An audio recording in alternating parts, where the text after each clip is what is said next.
అండి. హలో నమస్కారం సార్. ఎలా చూస్తారు కవిత గారి పార్టీ, కవిత గారు ఇచ్చిన స్టేట్మెంట్స్? కవిత గారి పార్టీ ఇవన్నీ చూస్తే ఒకటి నాకు చాలా అనిపిస్తున్నది ఏంటంటే, కొంచెం వాల్యూమ్ పెంచండి. 10 సంవత్సరాల పాటు మాలాంటి వాళ్ళని ఎంతో మందిని కేసీఆర్ గారు చేసిన అప్పుడు తప్పుదాలకు వ్యతిరేకంగా నిలబడ్డాం, మాట్లాడినాం. చాలా ఆయన నియంతృత్వ పోకడలకు వ్యతిరేకంగా కొట్లాడినాం.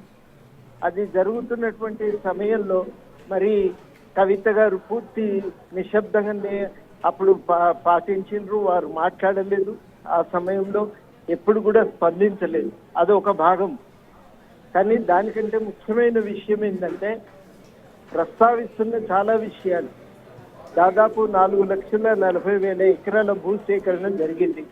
ఆ జరిగినప్పుడు కూడా దానిపైన పోనీ బయటికి వచ్చి మాట్లాడవలసిన అవసరం లేదు. పార్టీలో అంతర్గతంగా ఎన్నడూ కూడా ఆ విషయాల్లో స్పందించలేదు, ఆ విషయాలపై మాట్లాడలేదు. రైతుల ఆత్మహత్యలు జరిగినప్పుడు, నిరుద్యోగులు తీవ్రమైన ఘర్షణ పడుతున్నప్పుడు, ఉద్యోగాల కోసము చాలా మంది నిరుద్యోగులు ఆత్మహత్యలు చేసుకున్నప్పుడు, ఆర్టీసీ కార్మికులు సమ్మె సందర్భంగా 55 మంది ఆత్మహత్యలు చేసుకున్న ఏ ఒక్కరోజు కూడా మరి వారు దేనిపైన కూడా మాట్లాడలేదు, దేనిపైన కూడా స్పందించలేదు. ఇది మన అందరికీ తెలిసినటువంటి ఒక వాస్తవము, నగ్న సత్యం. సరే, ఇవాళ మాట్లాడుతున్నారు. ఒక మహిళ రాజకీయాల్లోకి రావటం సంతోషం, అందరం కూడా ఆహ్వానిస్తాం. కానీ ఈ పరిణామాలు ఎందుకు ఇట్లా మౌనం పాటించారు? అవకాశం ఉన్నప్పుడు ఒక రకంగా, లేనప్పుడు ఇంకొక రకంగా మాట్లాడటం అనేది సమంజసం కాదు. వీటిపైన నేను అనుకునేది ఏంటంటే, ఇప్పటికైనా తాను ఒక వివరణ ఇవ్వవలసి ఉంటుంది. తాను మౌనం పాటించడానికి గల కారణాలు ఏంటి అనేది చెప్పవలసి ఉంటది. ఇవన్నింటి మీద కూడా సమాధానం చెప్పటం మాత్రమే కాదు, విద్యారంగం సంపూర్ణంగా చిక్కిపోయింది కేసీఆర్ పాలనలో.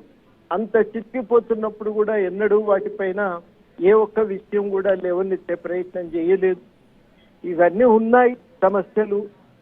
ఇరిగేషన్ ప్రాజెక్టుల విషయంలో తలెత్తిన తప్పిదాల గురించి బయట బోలెడు మంది మాట్లాడుతున్నారు. ఎన్నో సంఘర్షణలు, దీనికి ఆందోళనలు చెలరేగినాయి. ఏ ఒక్క దానిపైన కూడా వారు మరి అంతర్గతంగా బయటికి రావాలని కేవలం కోరుకోగాని అంతర్గతంగా కూడా ఈ విషయాలపైన స్పందించిన దాఖలాలు లేవు. ప్రజలకు సంపూర్ణంగా దూరమైపోయి, నిజామాబాద్ ప్రజల సమస్యలను కూడా వ్యక్తీకరించకుండా దూరమైపోయినటువంటి సందర్భం. ఇవన్నింటికి సంజాయిషి ఇవ్వవలసిన అవసరం అయితే ఉంటుందని నేను భావిస్తూ ఉన్నా. ఇవాళ మాట్లాడుతున్నది కోదండరామ్ గారు, అంటే కోదండరామ్ గారు మీరు చెప్పిందంతా ఉంది. ఆమె అన్నీ ఒకే ఒక్క మాట ఏంటంటే, గతంలో జరిగిన దానికి సిగ్గుపడుతున్నానని చెప్తున్నారు. అంతకంటే బలమైన వివరణ ఇంకోటి ఉంటుందా? అది కాదు కదా. ఆ పరిణామాలకు ఒక వివరణ కూడా కావాలి కదా. తాను సిగ్గుపడటం మంచిదే, తాను అప్పుడు ఎందుకు మాట్లాడలేకపోయింది అనేది కూడా చెప్పాలి కదా. దాన్ని మొత్తం భరించిండ్రు కదా, ఆమోదించిండ్రు కదా, ఎందుకు ఆ సందర్భంగా చేసింది? ఎప్పుడు ఈ విషయాల అవగాహన కలిగిందని చెప్పాలి కదా. అధికారంలో 10 ఏళ్ళు ఉన్నప్పుడు వారు వెంటనే ఉన్నారు. అధికారం పోయిన తర్వాత జరిగిన ఘర్షణే ఇది. ఎందుకు అట్లా జరిగింది అనే దానికి ఒక వివరణ ఇవ్వవలసిన అవసరం అయితే ఉంటది కదా. అది చాలా నేను అవసరమని భావిస్తున్నా. ఒకటి మాత్రం వాస్తవం, ఇవాళ చెప్తున్నవన్నీ చాలా మంది తెలంగాణ ఉద్యమకారులు ఈ 10 ఏళ్లుగా టీఆర్ఎస్ మీద చేస్తున్నటువంటి ఆరోపణలు కానీ, అదేవిధంగా బీజేపీ పాలనపై వస్తున్నటువంటి విమర్శలు కానీ, ఇవాళ కాంగ్రెస్ మీద చేస్తున్న విమర్శలు కానీ చాలా ఏళ్లుగా వస్తున్నటువంటి వ్యక్తి. అది ఇప్పటికైనా చాలా కీలకంగా మనం చెప్పుకోవాల్సింది ఏంటంటే, కేవలం విమర్శ ఒకటి, ఒక భాగము, ఒక ప్రత్యామ్నాయమైనటువంటి సిద్ధాంతం ఉండాలి, ఒక కార్యాచరణ ఉండాలి. వారు చెప్పిన రాజకీయాలు అనేవి నిజంగానే మనం నేను కూడా అంగీకరిస్తున్నా. అన్ని కూడా లోపభూయిష్టమైనటువంటి ఆ రాజకీయాలకు వ్యతిరేకంగా మనకంటూ ఒక సిద్ధాంతం ఉండాలి, మనకంటూ ఒక కార్యాచరణ ఉండాలి. ఈ రెండు కూడా మనం అర్థం చేసుకోవాల్సిన అవసరం ఉంది. వాటిని ప్రకటించకుండా మిగతా ప్రకటన మొత్తం కూడా దానికి సంతృప్తినియదు, సమగ్రంగా ఉండదని చెప్పి నేను భావిస్తాను. సార్, తెలంగాణ పొలిటికల్ సినారియోలో ఆవిడ పెట్టిన కొత్త పార్టీ టీఆర్ఎస్ ఎలాంటి ఇంపాక్ట్ చూపిస్తుంది అనుకుంటున్నారు? 2029 ఎన్నికల్లో ఏమైనా ప్రభావం ఉంటుందా? అంత ప్రభావం చూపుతుందని నేనైతే అనుకోవటం లేదండి.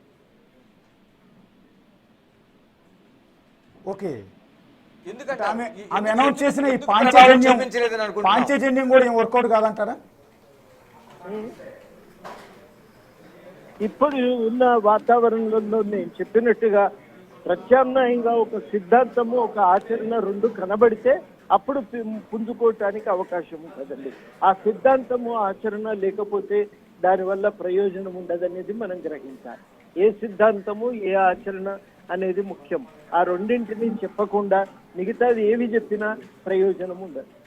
కోదండరామ్ గారు, అంటే కవిత అంటూ ఉన్నారు తెలంగాణ వచ్చింది కానీ కలలు కన్నా తెలంగాణ రాలేదు అని. 10 ఏళ్ళు వాళ్ళు పాలించిన 2.5 ఏళ్ళు దాటి కాంగ్రెస్ పాలన కొనసాగుతున్నా కలలు కన్నా తెలంగాణ వచ్చిందా రాలేదా? ఇప్పుడు ఇందులో 3 ప్రశ్నలు వేసుకోవాలండి. ఎందుకు రాలేదు? మొదటి ప్రశ్న కారణం ఏంది విశ్లేషించుకోవాలి కదా. విశ్లేషించుకుంటే ప్రత్యామ్నాయానికి దారి దొరుకుతుంది. 2 మన ఆల్టర్నేటివ్ సిద్ధాంతం ఏంది, ఏ సిద్ధాంతం వల్ల టీఆర్ఎస్ విఫలమైంది, మన సిద్ధాంతం ఏముంటది అనేది 2. 3వది చాలా కీలకం ఏంటంటే ఏ కార్యాచరణ టీఆర్ఎస్ ఆ ఏంటి, మన కార్యాచరణ ఎట్లా ఉంటుంది. ఈ 3 చెప్పకుండా పార్టీ ఏర్పాటు అనేది సంపూర్ణము సమగ్రం కాదు కదండి. అంటే ఆమె వైపు ఎవరో జనాలు వెళ్ళే అవకాశం లేదంటారా? ఓటు బ్యాంకు క్రియేట్ చేసుకునే అవకాశం కూడా లేదంటారు? ఇప్పుడు నేను చెప్పిన 3 సమస్యలు కీలకమైన సమస్యలు. ఆ 3ంటికి పరిష్కారం చూపించకుండా పార్టీ ముందుకు పోవటం ఇవాళున్న పరిస్థితుల్లో కష్టసాధ్యమని నేను అనుకుంటున్నా. లేకపోతే ఏమవుతుందంటే అదే పైసలు వాటిని ప్రధానంగా ఆ ప్రలోభాలు వాటికి లోబడే రాజకీయాలు సాగుతూ ఉంటాయి. అందులో ఆ చట్రంలో పనిచేసినంత కాలం అవకాశం ఉండదు. బయటకు వచ్చి నువ్వు మొత్తంగా కొత్త సిద్ధాంతం కొత్త ఆచరణ తీసుకొస్తే అప్పుడేమన్నా అవకాశం ఉంటుంది. సార్ ఒక్క మాట, అంటే మీరు సుదీర్ఘ అనుభవం ఉంది తెలంగాణ పోరాటంలో, తెలంగాణ సాధించడంలో మీది చాలా కీలకమైన పాత్ర. పూర్తి అవగాహన ఉన్న వ్యక్తిగా మిమ్మల్ని అడుగుతున్నాను, ఆమె ఈ పార్టీని నడపగలిగిన శక్తి ఉందా, లేదా ఏదో ఒక రోజు ఏదో ఒక పార్టీలో విలీనం చేసేస్తారా అనుకుంటున్నారా? ఇప్పుడు నడపగలిగే శక్తి ఆమెకు లేదని నేను అనను, అట్లా శంకించట్లేదు. రాజకీయ అనుభవం ఉంది తప్పకుండా. కానీ చాలా కీలకమైందంటే ఇప్పుడున్న రాజకీయాల్లోనే పనిచేస్తారా, ఆ రాజకీయాలకు ప్రత్యామ్నాయం పెంపొందిస్తారా అనేదే ప్రశ్న. ప్రత్యామ్నాయాన్ని పెంపొందించడానికి తీవ్రంగా కృషి చేయకపోతే, పూనుకోకపోతే నిలబడటం కష్టం. Okay, yeah, thank you sir. ఒక్కసారి కల్వకుంట్ల కవిత పార్టీ అనౌన్స్మెంట్ సందర్భంలో మాట్లాడిన కొన్ని మాటలు, అందులో కొన్ని వివాదాస్పదం ఉన్నాయి, కొన్ని మంచి మాటలు ఉన్నాయి, కొన్ని ఫ్యూచర్ను ఉద్దేశించి భవిష్యత్తును ఉద్దేశించి తెలంగాణ రాష్ట్ర అభివృద్ధి కోసం ఆమె చేసిన సూచనలు ఉన్నాయి. ఆవిడ అన్న మాటల్లో ఒక ఇంట్రెస్టింగ్ ఇష్యూ ఏంటంటే, కాంశీరామ్ అన్న మాటను ఇక్కడ కోట్ చేశారు, డోంట్ అపోజ్ వితౌట్ ప్రపోజ్ అని. నీ దగ్గర